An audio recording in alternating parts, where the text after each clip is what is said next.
Thank you, Gimba. Tonight on the News at 10, I have joining me a National Commissioner of the Independent National Electoral Commission, Mr. Mustapha Lecky. Thank you so much for joining us on the News at 10. He's going to be giving us some more stories on what has happened today. Let me first start by asking you, from your own standpoint and your commission standpoint, you've done a lot of preparations. How would you assess this exercise of today? Well, the exercise of today didn't just start today. Like you rightly mentioned, there's a lot of preparation that went in place. As at yesterday, we had mobilized both men and resources. If you understand the schedule of deployment of resources, these resources, both men and material, had been moved, taken to the local government area, which is the first port of call. And from there, they go to the RAG, which is the registration area centers. And then today, they should move from there. Today, the day of the election, they should move from the RAG to the polling units and voting point. So yesterday, we successfully, without fail, moved both men and material to the local government area, escorted by police with integrity, and they were all there, and the RAGs were done as at last night. So this morning, 6 a.m., materials and staff, electoral officials were moving to the polling units, and we went around to see. And I would say over 80-85% of those polling and voting points were successfully activated. Okay, so they were activated. In most cases, people were not there. When I went to a number of them, including the former president, Otoke, front of his house, I went there. So people were very slow, at coming out. There were a few H's with the card reader, but because we had backup, they were immediately and quickly substituted so that they could go on using them. Well, would you say that your plans actually come out 100% just as you've scheduled them? No, I would not say 100%, because we see once a card reader does not work, you have to substitute. People will be going to say, oh, there was a delay and there are itches and stuff like that. So we won't say 100%. But I would say because we anticipated that that was going to happen, and we had a backup system, so we didn't have a problem where we had to resort to not using the card reader. The card reader were used everywhere, so that is a success. Even though they may have been able to read the cards, and then you may not be able to authenticate with your fingerprint, then use the incident form. So the plans worked as planned. All right, before we go into the incident that brought about the press conference, which you addressed earlier today, a lot of people will think that we used the card readers during the 2015 general elections. We used it in Kogi elections. Should we be experiencing those kind of hitches that we saw in the usage of the card readers this time around? Well, I would think we have not done a statistical analysis in terms of the proportion of the failure rate, if you call it a failure. We have not done that. That is a matter of research that will still happen.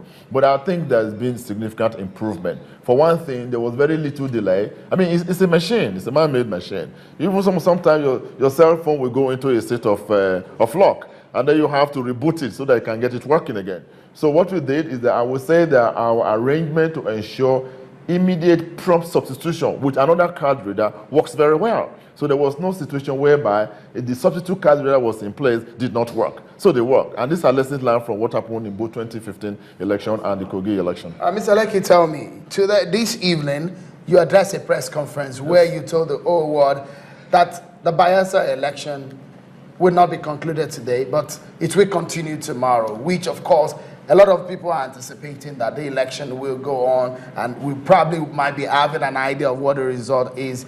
Generally, a lot of people will be thinking that most areas that this election will continue tomorrow, will reschedule tomorrow. Are they aware? Do you think they will be able to come out tomorrow? Well, I want to believe that they will come out tomorrow because people were quite enthusiastic about coming out to vote, and so they're also very curious wanted to exercise their voting rights. And also because this matter happened fairly late, we deployed the media, we have people who are on ground, we have political parties who are also responsible in mobilizing their supporters to ensure they come out for vote. So they were a part of the decision making, even at that level, whether or not we have enough time to still start very late and do something that is credible, that has integrity. So they were part of decision making. that we should continue tomorrow. So I expect that they will do the needful and contact their supporters, get the words out. We had a very successful press briefing this evening at about 7 or so on, and I can see that some radio stations and television are already, running scroll and the messages that we are continuing tomorrow, and they're indicating the areas in which the continuation exercise will continue tomorrow. We have the people who are working with all the forces that are also ready. So I think everybody knows just need to get the word out that we're continuing these places tomorrow. Is INEC surprised that the situation in southern Ijaw happened the way it went today? Yes, INEC does not condone, does not welcome, would not want any form of violence. Okay, and we are working with law enforcement agencies, the police, the army, so the integrated law enforcement agency apparatus, that we have in place. The platform is quite solid, but at the same time, we want to be cautious. Even though there's enough force on ground, doesn't mean you should go out shooting your way through just to make sure an election takes place. These are Nigerians.